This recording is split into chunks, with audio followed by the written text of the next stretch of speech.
नमस्कार मित्रांनो, आपण पाहत आहोत SEC-FIB स्किल एनहान्समेंट कोर्सचा फर्स्ट चॅप्टर, जे काही सॉफ्ट स्किल्स आहेत. In introduction to soft skills, त्याच्यामधलं आपण soft skill in definition and nature हे बघितलं. Soft skill versus hard skill याच्यामधला डिफरन्स काय आहे ते बघितलं. आज आपण सेकंड व्हिडिओमध्ये, म्हणजे हा तसा तर थर्ड व्हिडिओ आहे. आपण फर्स्ट व्हिडिओमध्ये आपण सिलेबस बघितला, सेकंड व्हिडिओमध्ये हे वरचे दोन डेफिनेशन आणि सॉफ्ट स्किल हार्ड स्किल त्याचा डिफरन्स बघितला.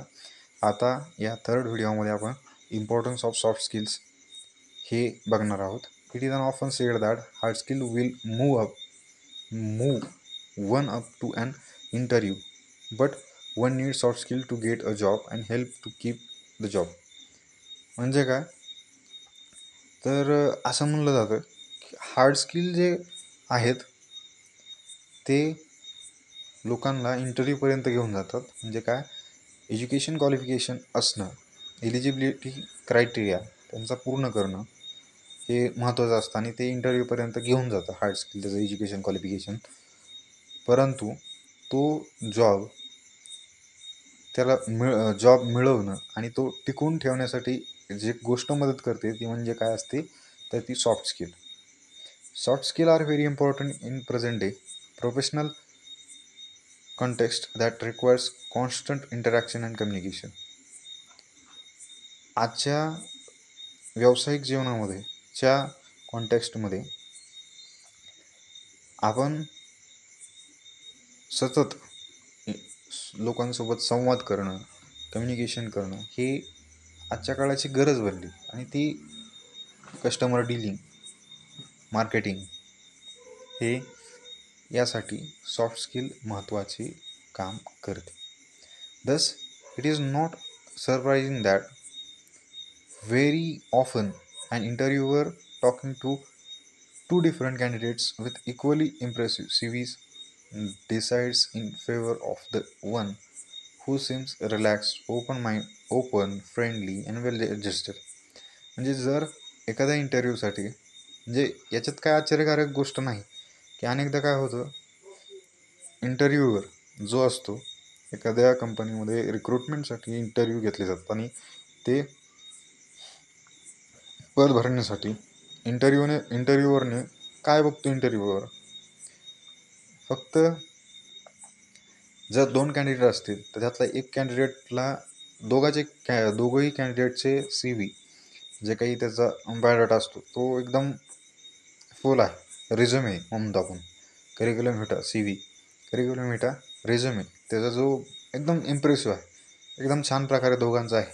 परंतु त्याच्यामधला एक जण एकदम रिलॅक्स माइंडेड आहे, ओपनली ट्रूथफुल आहे, नंतर जे ट्रस्टफुल आहे, त्यासोबतच फ्रेंडली आणि कोणत्याही गोष्टीमध्ये वेल ॲडजस्ट करू शकतो, सिच्युएशन हँडल करू शकतो. अशा व्यक्तिमत्वाला तो फर्स्ट प्रेफरन्स इंटरव्ह्यूवर देत असतो. Of course a neat and pleasing personal appearance also doesn't make a positive impression in such situations. म्हणजे अशा काही इंटरव्ह्यूच्या वेळेस आपला जे काही पेहराव असतो, आपण जे कपडे घातलेले असतात ते सुद्धा एक पॉझिटिव्ह सकारात्मक इम्प्रेशन त्या सिच्युएशनच्या वेळेस पाडतात आणि महत्त्वाचे असतात. Personality traits, linguistic skills, personal habit, friendliness, optimism and social abilities of a person definitely mark people to hiring degrees at workplace. म्हणजे पर्सनॅलिटी, आपल्या व्यक्तिमत्वाचे वैशिष्ट्य, गुण, व्यक्तिमत्वामधले चांगले गुण, त्यासोबत आपण आपले बोलण्याची कला, आपले वर्तवणूक आणि आपली सवय, मित्रता करण्याची किंवा मैत्रीत पूर्ण व्यवहार करण्याची आपली सवयच म्हणू, नंतर आशावादी विचारसरणी आणि माणसामध्ये मिसळणे आणि जी काही क्षमता आहे ही खरोखरच एक माणसाचं स्टेटस किंवा आपण क्वालिटी गुण म्हणतो, तर ते त्या वर्कप्लेसला कनेक्ट करण्यासाठी गरजेचं असतं आणि एक वेगळं इम्प्रेशन पडतं. These soft skills are an important part of an individual's contribution to success of an organization. व्यक्तिमत्वामध्ये सॉफ्ट स्किल हे चांगल्या प्रकारे असलं तर वैयक्तिक त्यासोबतच ज्या संस्थेमध्ये तो व्यक्ती काम करतो त्या दोन्हीच्याही सक्सेसमध्ये सॉफ्ट स्किलचं खूप मोठं योगदान असतं. Organizations dealing with the customers face to face find these skills particularly useful. संस्था या काय करतात तर कस्टमर सोबत फेस टू फेस म्हणजे समोरासमोरचं जे संवाद असतो त्याच्यावर काम करण्यासाठी संस्था ही फर्स्ट प्रेफरन्स देते आणि ते स्किल्स जर ते स्किल म्हणजे कस्टमरसोबत फेस टू फेस डीलिंग समोरासमोरचं बोलण्यामध्ये डील करण्यासाठी जे नवीन आपल्या हे एम्प्लॉईज असतात त्यांच्यामध्ये हे कौशल्य शोधत असते आणि जे की त्यांच्यासाठी गरजेचं आहे, उपयोगाचं आहे.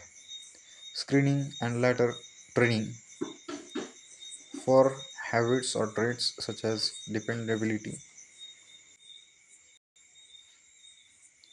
and consciousness can yield significant return on investment for an organization.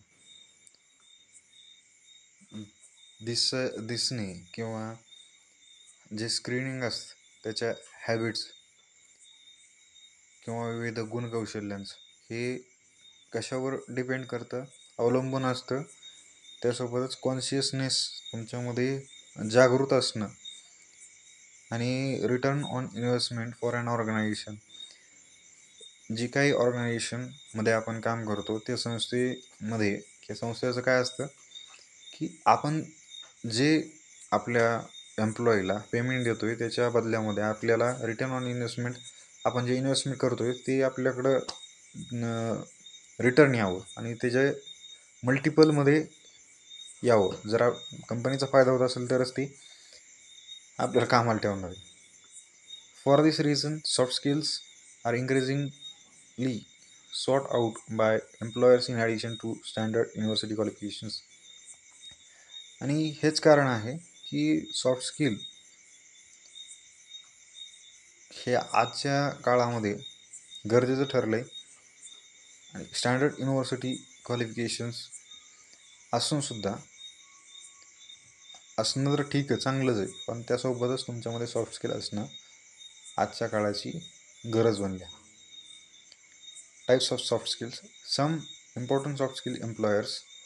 Soft स्किलचे प्रकार कोणते तर some important soft skills employers look for in people they take on are attitude, adaptability, goal setting, motivation, time management, stress management, critical thinking and problem solving, teamwork and leadership. In this following unit of this textbook we will briefly discuss some of these skills.